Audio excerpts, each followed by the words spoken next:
वो आधा हिस्सा जिसके बगैर सच पूरा नहीं होता, वो है अर्ध सत्य। नमस्कार, मैं राणा यशवंत इंडिया न्यूज़ पर आपका स्वागत करता हूँ। राजनीति जो है वो असंख्य अनिश्चितताओं और अनगिनत संभावनाओं का अद्भुत संसार है। इसमें साथ चलने की जितनी वजहें होती हैं, अलग होने के कारण उससे कहीं अधिक होते हैं। इसको आप पलट करके भी देख सकते हैं कि अलग होने के कारण जितने होते हैं, साथ चलने की वजहें उससे कहीं अधिक हो सकती हैं। आज मैं एक ऐसे व्यक्ति से बात करने जा रहा हूं जो धर्माचार्य हैं, राजनेता हैं, कांग्रेस के राजनीति में खुद को पार्टी की तरफ से आजमाते रहे हैं और पिछले कई महीनों से प्रधानमंत्री नरेंद्र मोदी के बड़े पैरोकार और प्रशंसकों में गिने जा रहे हैं। अपनी पार्टी की आंखों में लगातार खटकते रहे हैं। अब उन्होंने संभल, उत्तर प्रदेश के संभल में कल्की धाम, अगर आप हिंदू धर्म ग्रंथों में जाएंगे तो आप पाएं कि विष्णु के 9 अवतारों का उल्लेख है और कहा यह गया है कि 10वां अवतार कल्की का अवतार होगा उत्तर प्रदेश के संभल में। उसी संभल में कल्की धाम को खड़ा कर रहे हैं आचार्य प्रमोद कृष्णम। उसके शिलान्यास की तारीख भी तय हो गई है 19 फरवरी, और इस अवसर पर उन्होंने प्रधानमंत्री को जाकर के न्योता दिया। प्रधानमंत्री ने न्योता स्वीकार किया और जब से न्योता दिया, प्रधानमंत्री ने न्योता स्वीकार किया, यह तस्वीर बाहर आई, उसके बाद से सोशल मीडिया पर खबरों की दुनिया में खदबदाहट है। प्रमोद कृष्णम लगातार सुर्खियों में हैं, चर्चा में हैं। प्रमोद कृष्णम जी, आपका इंडिया न्यूज़ पर बहुत बहुत स्वागत है। Thank you Rana ji. आपने प्रधानमंत्री को आमंत्रित किया, आमंत्रण पत्र दिया, तस्वीर साझा की, प्रधानमंत्री ने आपका आमंत्रण स्वीकार किया। यह जो आपकी मुलाकात रही वो कैसी रही?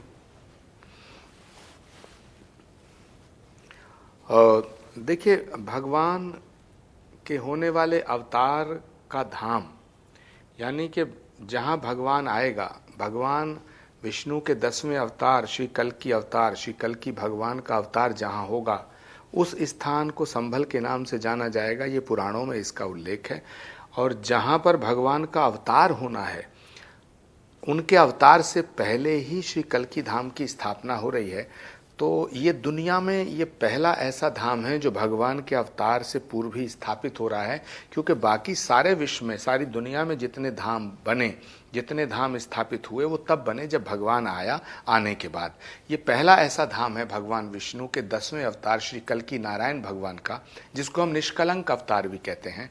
और गुरु गोविंद सिंह जी महाराज ने इस पर बहुत कुछ लिखा है। भल भाग भय संभल के, भल भाग भय संभल के, हर जू हर मंदार आवेंगे, कल्की अवतार कहावेंगे। तो भगवान श्री कल्की नारायण का धाम बनने वाला है। भगवान श्री कल्की के धाम की स्थापना हो रही है।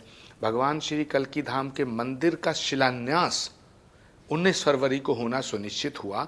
जैसे ही 19 फरवरी को होना सुनिश्चित हुआ, वैसे ही करोड़ों सनातन धर्म को मानने वाले, लाखों श्री कल्की भक्तों की तरफ से उनकी ये भावना थी कि जिस तरह भगवान राम के मंदिर के सारे काज माननीय प्रधानमंत्री नरेंद्र मोदी जी के कर कमलों द्वारा हुए हैं, उसी तरह कल्की भगवान के धाम के काज भी प्रधानमंत्री जी के द्वारा कराए जाएं। तो इस भावना को लेकर के, इस पवित्र भाव को लेकर के मैं माननीय प्रधानमंत्री जी से मिला और मैंने लाखों लोगों की भावनाओं को उनके समक्ष रखा। उनको मैंने कहा कि हम चाहते हैं कि आप श्री कल्की धाम का शिलान्यास करें।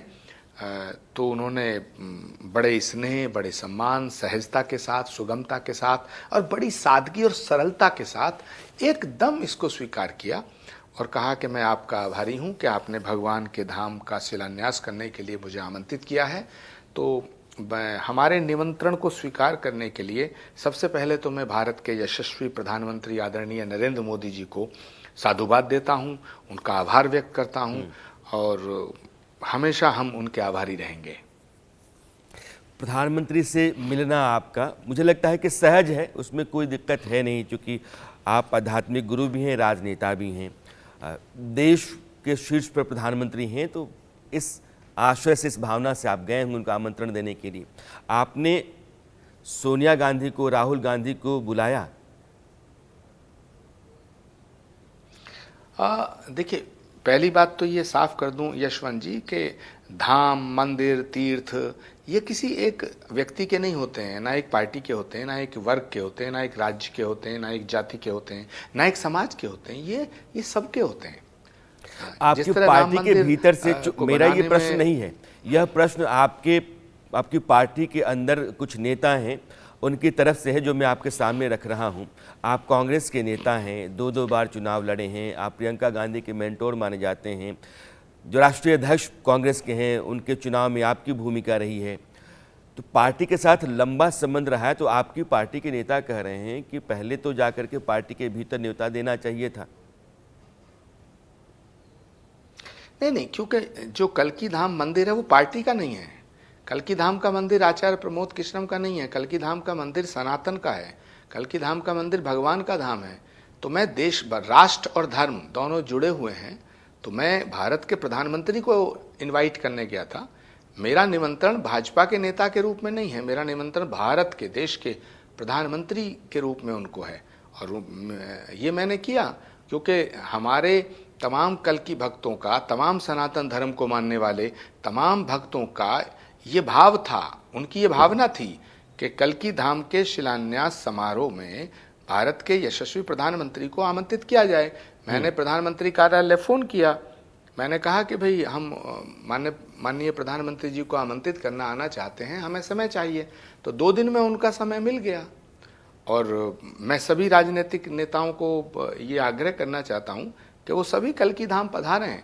मैं व्यक्तिगत रूप से भी सबको आमंत्रित करने के लिए मैं प्रयास करूंगा, लेकिन अब अगर कोई मुझे मिलने का टाइम नहीं देगा तो मैं उसे आमंत्रित कैसे करूंगा?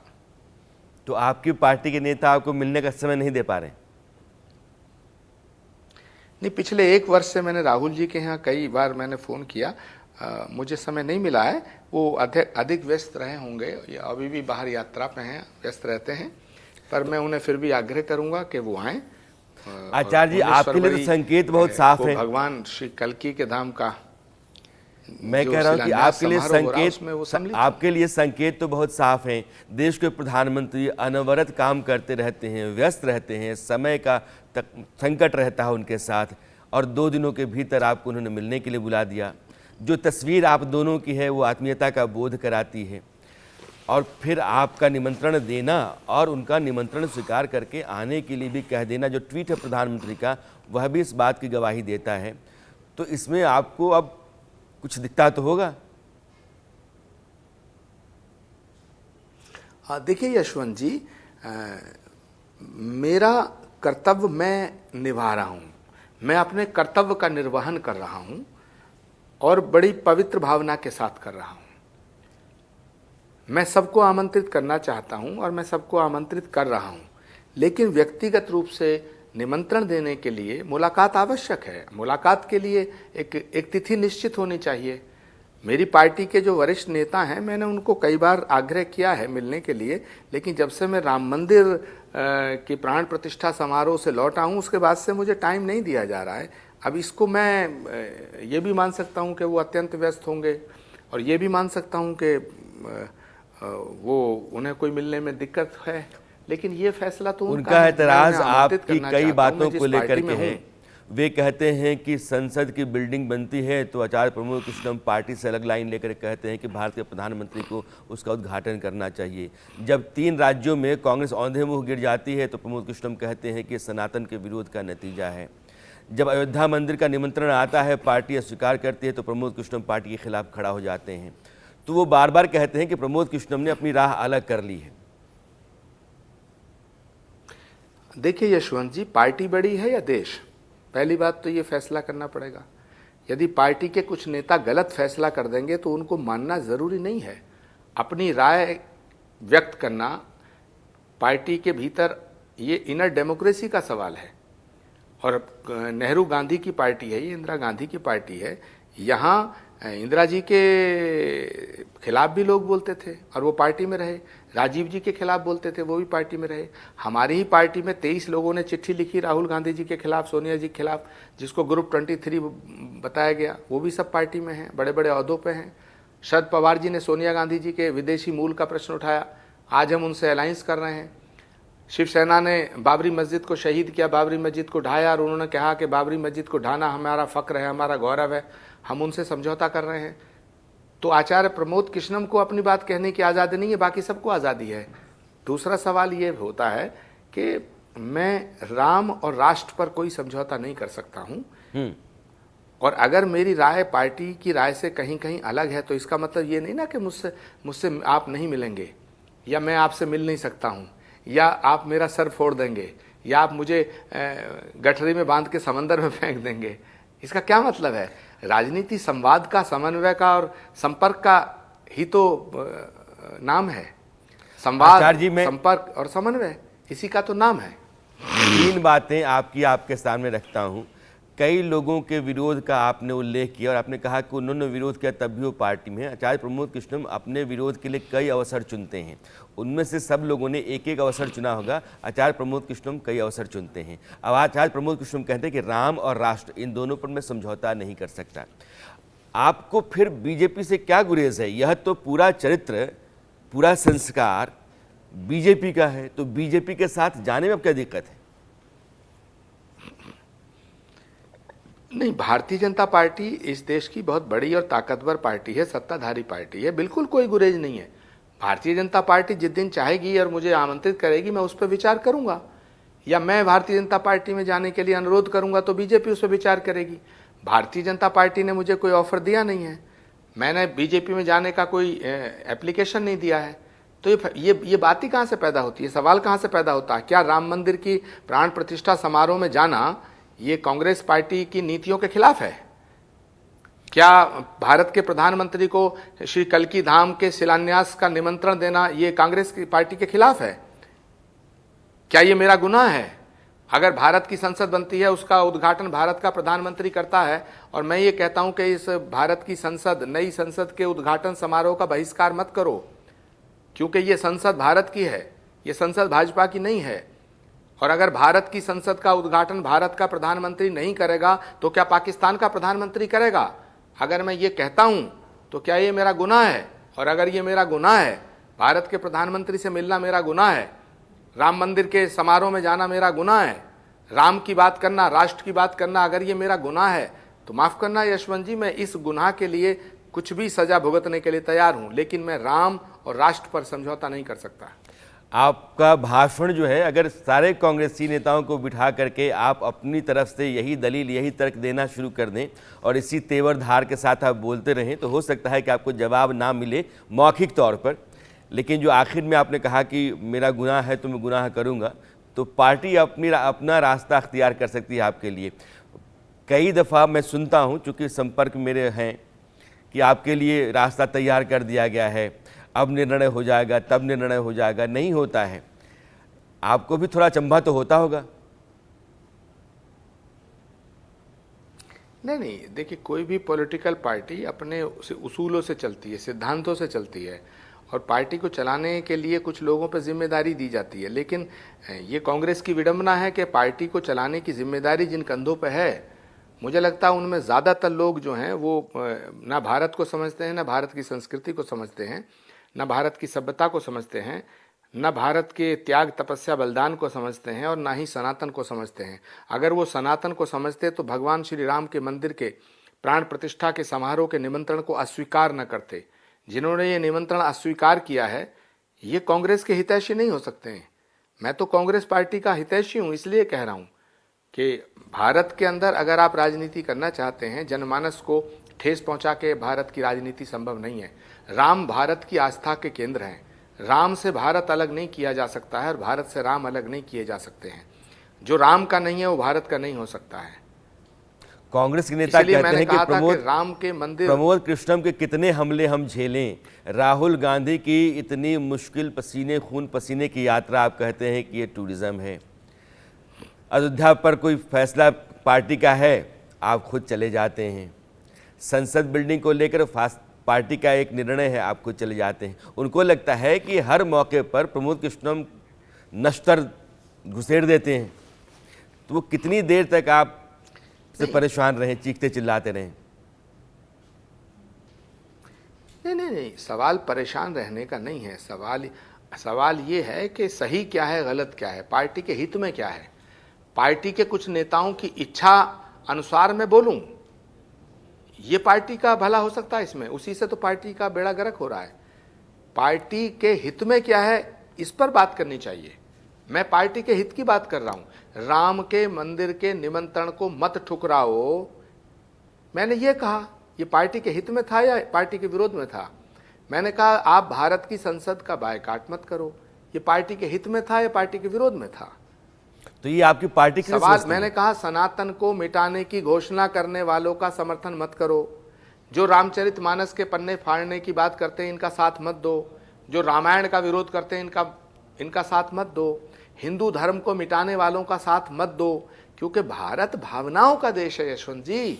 भारत श्रद्धा का देश, आचार्य जी, भारत आस्था का देश है। दो ताजा मामले हैं। चूंकि भारत में करोड़ों हिंदुओं की आस्था को ठेस पहुंचा करके आप जनमानस में विलेन सिद्ध हो रहे हैं। बस जनमानस का विरोध आपको भुगतना पड़ रहा है। आपकी इसी बात से एक मैं सवाल को मैं जोड़ रहा हूं। आपको ऐसे बयान नहीं देने चाहिए, आपको ऐसे फैसले नहीं करने चाहिए जो भारत की जनता जिन्हें पसंद नहीं करती है। हिंदू तो भावनाओं और हित की बात कर रहा हूं। हिंदू भावनाओं और धर्म प्रधान देश होने की आपकी बात से मैं अपना सवाल जोड़ता हूं। एक फैसला कोर्ट का आया ज्ञानवापी में दरवाज़ा खोल करके व्यास तहखाने में पूजा पाठ करने का। इस फैसले का आप प्रमोद कृष्णम स्वागत करते हैं? भारत एक लोकतांत्रिक देश है, यहाँ एक न्यायपालिका है। इतना उतावलापन क्या है? न्यायपालिका पर भरोसा होना चाहिए। मुझे अपने देश की न्यायपालिका पर भरोसा है। एक राय बनती है न्याय होने में, इंसाफ होने में देरी हो सकती है, लेकिन इंसाफ अवश्य होगा। भगवान श्री राम की जन्मभूमि के मंदिर का इंसाफ हुआ, फैसला हुआ, तो ज्ञानवापी का फैसला जो न्यायपालिका कर रही है, करेगी, हमें उस पर विश्वास है और मैं उसका स्वागत करूंगा। और हर भारतवासी को करना चाहिए। न्यायपालिका किसी पार्टी की नहीं है। हमें भरोसा तो होना चाहिए ना, हमें भरोसा तो करना पड़ेगा। अगर हमें अपनी न्यायपालिका पर भरोसा ही नहीं है तो फिर भारत में रहने का अधिकार क्या है? ज्ञानवापी पर भी आपके बयान को मैं रखना चाहता हूं। अयोध्या में फैसला हुआ, ज्ञानवापी पर भी फैसला होगा, मैं उसका स्वागत करूंगा। यह आपका जो विश्वास है वो अपने आप में सेल्फ एक्सप्लेनेटरी है कि आप क्या चाहते हैं। एक और सवाल, समय की कमी है इसलिए, आपकी पार्टी के एक सांसद ने यह कहा कि दक्षिण भारत में करों का जो हिसाब किताब चल रहा है, कम टैक्सों का बंटवारा उधर हो रहा है, एक अलग राष्ट्र बन जाएंगे दक्षिण के राज्य। जिस भी व्यक्ति ने ये बयान दिया है वो DK सुरेश का बयान है, लोकसभा के सांसद हैं। उसके खिलाफ देशद्रोह का मुकदमा दर्ज होना चाहिए। भारत के विभाजन की बात करना, जाति के आधार पर विभाजन हो, धर्म के आधार पर विभाजन हो, भाषा के आधार पर विभाजन हो, क्षेत्र के आधार पर विभाजन हो, विभाजन होता है। इसलिए मैं ये भारत के प्रधानमंत्री जी से, भारत के गृह मंत्री जी से, लोकसभा के अध्यक्ष से, राज्यसभा के सभापति जी से, भारत की माननीय राष्ट्रपति महोदया से और देश की जनता के समक्ष ये अपील करना चाहता हूँ कि भारत को यदि कोई धर्म के नाम पर, भाषा के नाम पर, क्षेत्र के नाम पर विभाजित करने की बात करता है, वो भारत का हितैषी नहीं हो सकता। उसके खिलाफ सख्त कार्रवाई होनी चाहिए, चाहे वो किसी भी पार्टी का नेता हो। आचार्य जी, चलते चलते आखिरी सवाल मेरा है, कल की धाम आयोजन आपका किस तारीख को है, कब है, कितने लोगों को निमंत्रित किया है आपने, प्रधानमंत्री आएंगे? एक बार थोड़ा आप मेरे दर्शकों को विस्तार से बता दें ताकि मैं आपसे विदा ले पाऊँ। यशवंत जी, 19 फरवरी को सुबह 10 बजे श्री कल्की धाम के शिलान्यास का शुभ मुहूर्त आया है और 19 फरवरी को श्री कल्की धाम का शिलान्यास हो रहा है। मैं सभी भारतवासियों को इसकी बधाई भी देता हूं और सभी भारतवासियों से हाथ जोड़ के अपील करता हूं कि आप जो भी संभव हो आप हमारे यहाँ आइए, पधारिए, श्री कल्की धाम के इस भव्य और दिव्य शिलान्यास समारोह के साक्षी बनिएगा। भगवान राम ही कृष्ण बनकर आए और कृष्ण ही कल्कि के रूप में अवतरित होंगे। संभल की पावन धरा पर श्रीमद् भागवत का एक श्लोक है, संभल ग्राम मुखस्य ब्राह्मणस्य महात्मना, संभल ग्राम मुखस्य ब्राह्मणस्य महात्मना भवने विष्णु यशस्य कल्कि प्रादुर्भविष्यति। तो जिस धरती पर भगवान आएगा उस धरती पे उनके आने से पहले ही श्री कल्कि अवतार के नाम से श्री कल्कि धाम की स्थापना हो रही है, शिलान्यास हो रहा है। आप इस महान, अविस्मरणीय और इतने बड़े पावन समारोह के साक्षी बने, ऐसा मेरा आपसे निवेदन है, ऐसा मेरा आपसे आग्रह है, ऐसी मेरी आपसे प्रार्थना है। और मैं पुनः एक बार भारत के अच्छा संयोग है कि अयोध्या में भगवान राम के स्वीकार करने के लिए मैं उनका एक बात और यशवंत जी 5 सेकंड मुझे दीजिएगा। एक मैं कहना चाहता हूं कि ये जो युग है, ये जो दौर है, ये भारत के स्वर्णिम काल के लिए जाना जाएगा, जब आध्यात्मिक इतिहास लिखा जाएगा कि अवधपुरी से कल्कि धाम, अवधपुरी से कल्कि धाम, जय श्री कल्कि, जय श्री राम। जी, भगवान श्री राम धन्यवाद। विष्णु के 7वें अवतार, 8वें अवतार श्री कृष्ण, 9वें अवतार बुद्ध को माना जाता है और 10वां अवतार भगवान कल्कि का होगा। प्रमोद कृष्णम जी, आपका धाम और आपके पूरे आयोजन को बहुत सारी शुभकामनाएं। बहुत बहुत धन्यवाद आपका जुड़ने के लिए, अपनी बात रखने के लिए। थैंक यू यशवंत जी। वो आधा हिस्सा जिसके बगैर सच पूरा नहीं होता, वो है अर्ध सत्य।